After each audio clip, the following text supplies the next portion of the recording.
question is should you buy or should you rent? Hey everybody, it's Colin here with Stonehaus Realty, and I'm just sitting in the car waiting to meet some clients and wanted to talk about kind of an interesting topic. So the topic is, everybody has an opinion about this, and I'm going to weigh in with my opinion. And it's going to be my opinion not being a realtor, but my opinion being just a person in the world that we live in today.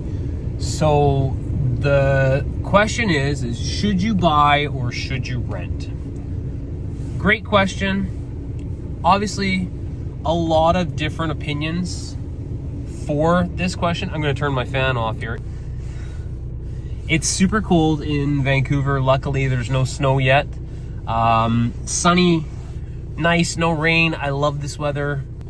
But the question is should you rent or should you own? Now, this is not just a gray and white topic area. And I've got my car running too because, trying to stay warm. Don't hate. It's a diesel, so it's loud. This is my commuter car. This is my old Volkswagen TDI Jetta. I love it. It's paid for. It's 5-speed. I just feel everything in it, and I love driving this car. And if you ever see me in it, just give me a honk because it's not your typical realtor car. Anyway, I love my car, but I also love real estate. And so the reason why we're talking about whether or not you should buy or rent a home is because it's one that gets a lot of flack from a lot of people, and everyone has their opinion on this. Opinions are like, everybody knows what opinions are like. So obviously it's very situation dependent, right? Like, should you buy or should you rent? Well, first of all, should you rent? If you are not in a position to purchase a home, or you're saving for a down payment, then probably gonna rent for a while, right? If you are transitory, so if you are working in a place for a year and then you plan on going somewhere else for a year, or you're in university for a year, like, you should rent. If you have a negative connotation of the real estate market, you should rent. Like, if you don't believe the real estate market is going to be good for you or anything like that, obviously, if you have a strong opinion about owning a home, then you should probably rent.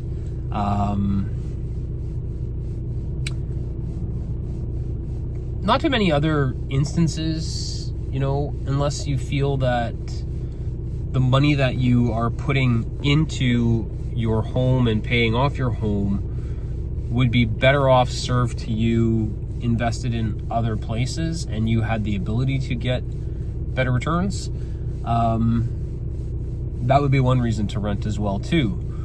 But that being said, real estate is a leveraged game. You put 10% down, 20% down, you purchase a home, and that home appreciates in price. And so that's the first thing I want to talk about is, if you're not buying a house or buying an apartment or buying a townhome, you have no equity being built. So instead of building your own equity, you're building your landlord's equity, or the management, the company that owns the property's equity. And trust me, everybody wants equity. Even those who say that they don't want you want equity. You are going to be investing an amount of money on a property. That property can appreciate over time. It can also depreciate over time, depending on the situation. There's no guarantees about anything, people, right? So I'm not gonna be the person who says everything's gonna go up. Well, not always. It's not always the situation. We've had real estate crashes, and we've seen real estate bubbles. So it's not something that you can't say could happen. It's timing. With that being said, over the long term, it's a general belief that you will see real estate appreciation. Now, Oh, this guy's turning. He's going to hit me. In the Lower Mainland and in British Columbia and in Canada, we've seen a lot of real estate appreciation over the past. Certain areas have grown more than others, but things have grown. In areas such as Squamish and Maple Ridge over the last 10 years, they've seen their price increase over, I remember the statistic, I did this, it's I think 150%. So that's a big gain. So let's talk about leverage. So you're not putting in the full amount of the home. Most people aren't. They're putting in a down payment. So the down payment you take, we're just gonna use really simple examples here. $10,000 on a $100,000 home, 10%. So you take that $10,000, but the home price is $100,000.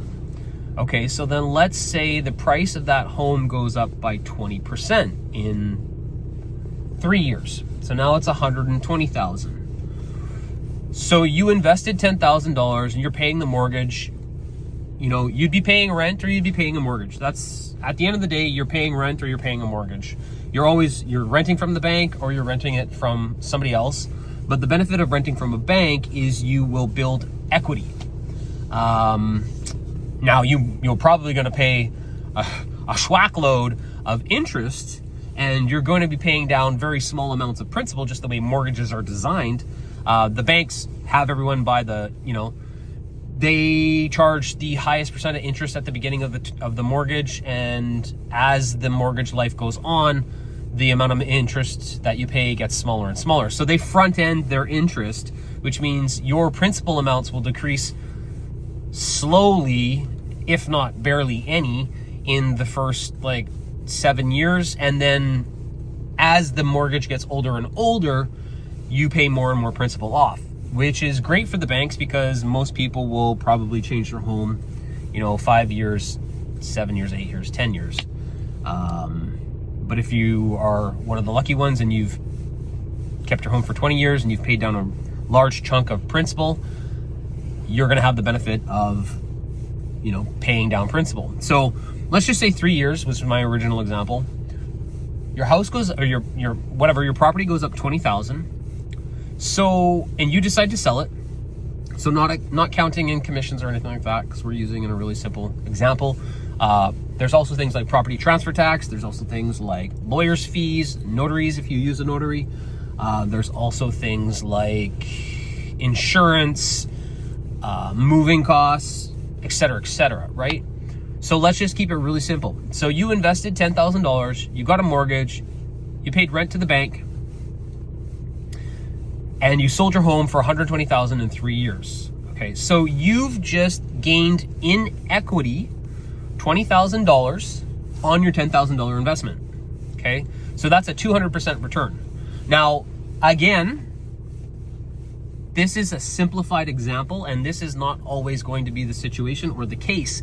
But in this simplified example, you can see how the leverage that you use, the borrowing from the bank, gets you a significant bump in your equity. You started in the game with $10,000 in savings, and you paid interest to the bank. You rented from the bank for 3 years, but because the property value has increased from 100 to 120,000, that's a big gain, 20% in 3 years. You've now received $20,000 on top of your $10,000 initial investment. So why is this good? Well, you're reaping in the benefits of the property market going up. If you that's awesome. You just you've got an extra $20,000 for the next down payment that you put into your next property. Markets move, and the way we've seen them move in the past, again, past is not indicated of the future, but there's definitely some movement expected. I think the long-term appreciation for real estate over the long term is about 5%, but it's leveraged. So that's one of the things. You're gonna be paying rent. Another benefit of owning a property is you can do what you want to it. It's your home. You want to paint it, you can paint it. If you want to do renovations, you can do renovations. If you want to make the place yours, you can do that. You can't do that when you're renting. So that's one of the benefits of owning. And you're also, establishing your credit, building your credit as you pay off your mortgage, et cetera, et cetera. There's lots of strategies with a really good mortgage broker that you can get into of how you can pay down your mortgage faster, strategies you can use to pay down your mortgage faster, accessing lines of credit. There's tons of stuff out there on YouTube. There's tons of stuff out there with, a really good mortgage broker. So talk about it. If you run your own business and you own your own home, just like if you're renting, you can deduct a portion of the mortgage because you're using a portion for your business, which also means your insurance is a portion, your heating is a portion. So you can own your own business, and that has the benefits. You would have that from renting and owning as well. Now, some people say, well, you can rent for way less than what you can own. That's partially true, depending on the market. You might be paying a little bit more in a mortgage payment, but you also have that benefit of accessing equity and building equity and having the benefits of the real estate market work for you, or you could have the negative effects of the real estate market. Again, people, you're a realtor, you make money off this. Well, yeah, I sell homes, but realtors can also rent homes. So at the end of the day, you do whatever you want. You do whatever's best that feels for you. And that's one thing that I strongly believe in is never put someone in a situation that doesn't suit them best, and always look out for your client first. So if someone's not in the best position to be purchasing a home, not going to be something you recommend. If you're planning on staying in a certain area for a long period of time, you've got good job security, you run your own business, you've got money for a down payment, and you have a positive outlook on the real estate market, it can be one of the best ways to build equity. For example, I was very young, 24 years old. I wanted to purchase an apartment.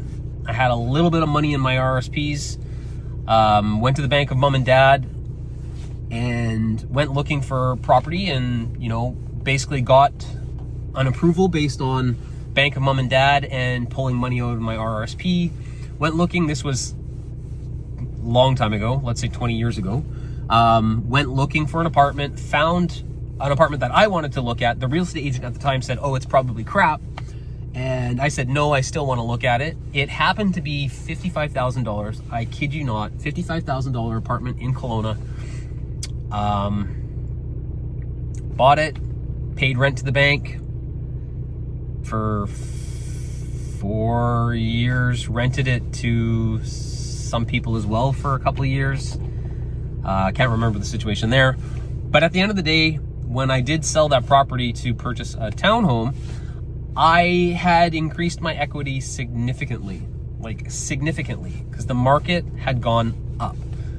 So the biggest benefit, if you do believe in where real estate prices could potentially go in the future and you're bullish on real estate, investing in your own home is one heck of a way to build your equity and to ride the market and to have that growth for you, which you would not get if you were renting.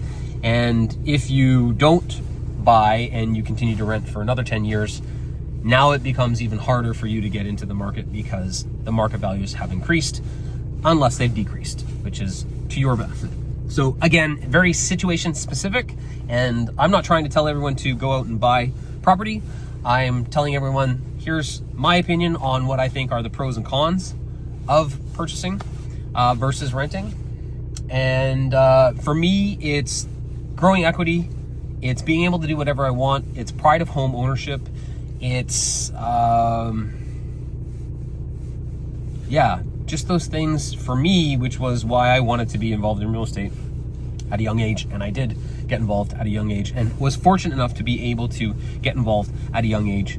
I had invested money in my RSPs when I was working for a company. The company matched my RSPs. I was able to pull that money out. I went to the bank of mom and dad, got a loan from them, and got into a property, and luckily it gained in value. The next one gained in value, and You know, I wouldn't have been able to purchase a home 10 years if I hadn't, from 10 years when I first did, if I hadn't been involved and captured some of the gains in the equity. But talk to a financial advisor, talk to your accountant, talk to your family, talk to your spouse, think things through, talk to a realtor, see what's available in the market if you're thinking about it, and, you know, just analyze everything and what's best for your situation. And if you're planning on moving in 2 or 3 years, probably don't want to buy a property, right? I'm Colin with Stonehaus Realty, Team Zubor and Associates, and I'd love to talk to you if you feel like purchasing a property is in your best interest. Have a great day, guys. Stay warm.